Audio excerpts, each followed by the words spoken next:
नमस्कार दोस्तों, स्वागत है आप सभी का मेरे YouTube चैनल पे। दोस्तों, आज से हम एक नई सीरीज शुरू कर रहे हैं जिसका नाम है संत चरित्र। संत चरित्र सीरीज में आपको भारतवर्ष के कई सिद्ध संत और साधुओं के जीवन चरित्र का संक्षिप्त विवरण दिया जाएगा।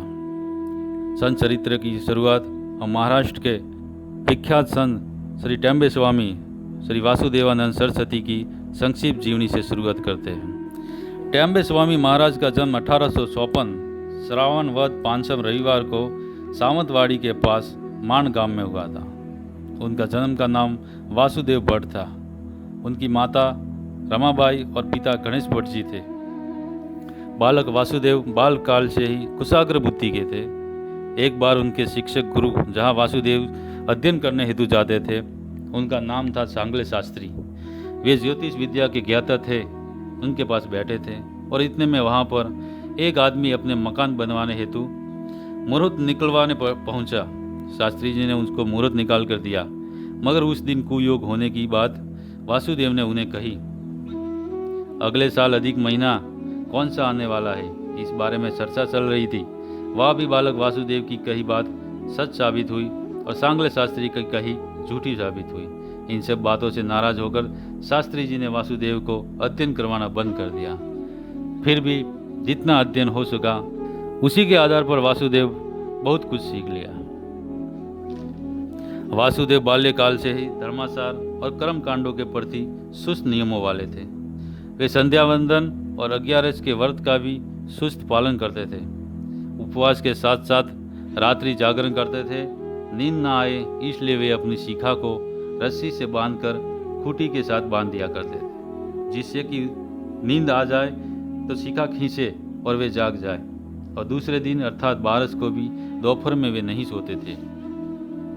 21 वर्ष की उम्र में वासुदेव का विवाह उनकी मर्जी के विरुद्ध परिवार के दबाव से साधारण सूरत और एक पैर से अपाहिज अन्नपूर्णाबाई से हुई।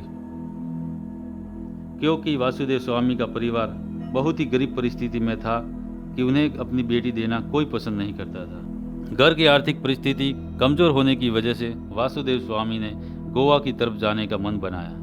वे एक पहचान के व्यक्ति के साथ गोवा आए और वे वासुदेव स्वामी को लेकर एक धनाढ्य व्यक्ति के पास पहुंचे। धनाढ्य व्यक्ति ने पूछा, ज्योतिष जानते हो? वासुदेव ने कहा, हाँ। सेठ ने पूछा, तो फिर बताओ मेरे हाथों में क्या है? वासुदेव ने तुरंत कहा, आपके हाथों में पैसा है। इतनी कम उम्र में ज्योतिष का ऐसा ज्ञान देखकर धनाढ्य व्यक्ति पसंद हुआ और कहा, गोमांत काना के उस समय के प्रसिद्ध ज्योतिषी नील भट्ट के पास शिक्षा लोगे तो और भी प्रगति करोगे। वहाँ रहते वासुदेव स्वामी को 6 महीने भी नहीं हुए थे कि पिता की बीमारी का समाचार मिलते ही वासुदेव वापस घर पर आ गए। फिर कभी वो वापस नील भट्ट जी के पास नहीं जा सके। उनके पिता की बीमारी बढ़ती गई और एक दिन उनकी जीवन लीला समाप्त हुई। श्री स्वामी के पिता की मूर्ति की भी एक रोचक कहानी है। वो इस तरह कि मूर्ति के पहले उनके पिता गणेश भट्ट जी ने गांव के एक अग्रणी को पास बुलाकर कहा कि मेरी मूर्ति के पश्चात किसी को रोने या घर में शोक करने मत देना। गांव के अग्रणी ने उन्हें आश्वस्त किया कि आप चिंता ना करें, आपकी मूर्ति के पश्चात घर में कोई नहीं रोएगा। और वे वहीं पर बैठे रहे। थोड़ी देर बाद किसी कार्य से वे सज्जन बाहर गए और इधर गणेश भट्ट जी की मूर्ति हो गई और घर के सभी लोग रोना पीटना शुरू कर दिया। उधर उन सज्जन को इस बात का पता चला तो वे भागते भागते घर पहुंचे। वहां पहुंचते ही गणेश भट्ट जी ने आंखें खोल दी और उनसे कहा, भाई मैंने आपको इतना कहा फिर भी ध्यान नहीं रखा, अब इधर ही बैठना, मैं जाता हूँ। और इतना कहकर गणेश भट्ट जी ने अपनी आंखें फिर से बंद कर ली। दोस्तों, याद रहे गणेश भट्ट जी संत प्रभुति के व्यक्ति थे और सदैव दत्त प्रभु की आराधना में लीन रहते थे। श्री गणेश भट्ट जी इस बात को सार्थक करते हैं कि भीष्म पितामह की इच्छा मूर्ति वाली बात सत्य है। स्वामी वासुदेव की साधना उच्च स्तर की थी। मंत्र शक्तियों पर उनका बहुत प्रभाव था। एक बार एक यजमान के घर संध्या पूजन के लिए जा रहे थे तो रास्ते में उन्हें सर्प मिला। यजमान ने स्वामी को उस सर्प पर मंत्र प्रयोग करने को कहा। स्वामी जी हाथ में मिट्टी ली और उसे अभिमंत्रित कर सांप के चारों तरफ गोलाकार में डाल दी और आगे बढ़ गए। फिर वापस घर आते वक्त अंधेरा हो गया और सांप को स्वामी जी भूल गए। पर जब सुबह यजमान दक्षिणा देने के लिए उनके घर पहुंचे तब स्वामी जी को सांप की याद आई और भागकर वे दोनों वहां पहुंचे। सांप गोलाकार में पूरी रात घूम घूम कर थक कर अर्धचेतना जैसा हो गया था। सांप की दुर्दशा देख स्वामी जी ने यह प्रण लिया कि अब भविष्य में सांप पर कभी मंत्र प्रयोग नहीं करेंगे। एक बार स्वामी जी उनकी बहन के घर गए थे और वहां पर उनकी बहन की गाय बहुत उत्पात मचा रही थी। बहन ने स्वामी जी को गाय पर मंत्र प्रयोग करने को कहा। स्वामी जी के मंत्र प्रयोग से गाय शांत हो गई। इस तरह वासुदेव स्वामी की ख्याति दिन प्रतिदिन बढ़ती गई। लोग उनके पास अपनी समस्या लेकर आते और स्वामी जी उन्हें दूर करने का मार्ग बताते।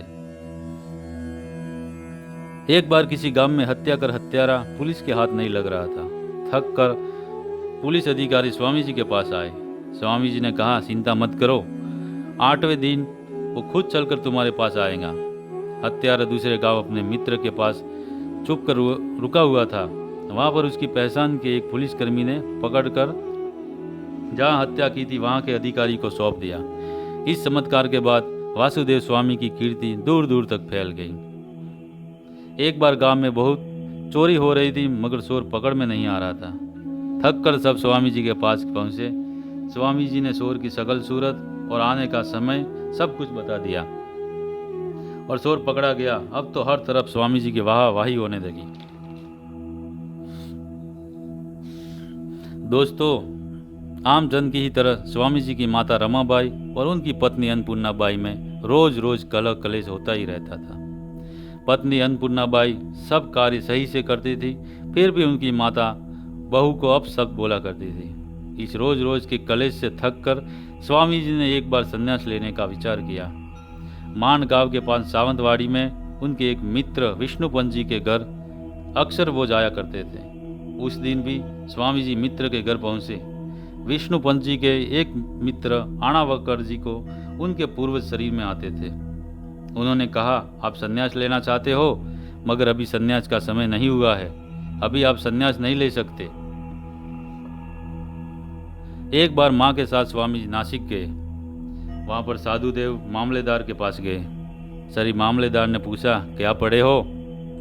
स्वामी जी ने कहा, कुछ भी नहीं। सरी मामलेदार ने सबको हंसकर कहा, यह बहुत पढ़ा है और बहुत ज्ञानी है। वे स्वामी जी को दक्षिणा भी दे रहे थे पर स्वामी जी ने उनसे दक्षिणा नहीं ली। एक बार सावंतवाड़ी के तहसीलदार का बेटा बहुत बीमार पड़ा। स्वामी जी ने उन्हें गौदान करने को कहा। उनकी जानकारी के बाहर तहसीलदार ने स्वामी जी के छोटे भाई सीताराम को गौदान कर दिया। घर आते ही सीताराम बीमार पड़ गए। जबकि स्वामी जी को पता चला तो बहुत डांट लगाई। अंत में दुगनी दक्षिणा के साथ दूसरे ब्राह्मण को गौदान किया, तब जाकर सीताराम ठीक हुए। श्री टेम्बे स्वामी जी का जीवन चरित्र अगले वीडियो में कंटिन्यू आता रहेगा। वीडियो को देखने के लिए हमारे चैनल को सब्सक्राइब करें और वीडियो को लाइक और शेयर जरूर करें। गुरुदेव दत्त।